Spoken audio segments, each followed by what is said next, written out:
হুম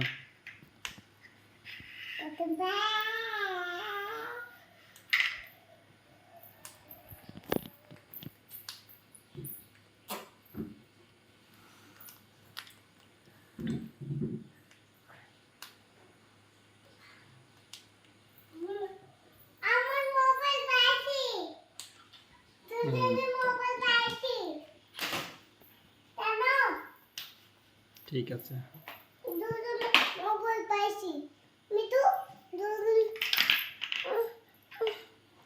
আমি তো আর বল কই হাতে দাও হাতে ঠিক দেখে যাচ্ছে ওইদিকে দেখা যাবে, এইদিকে দেখতে হবে। কট কট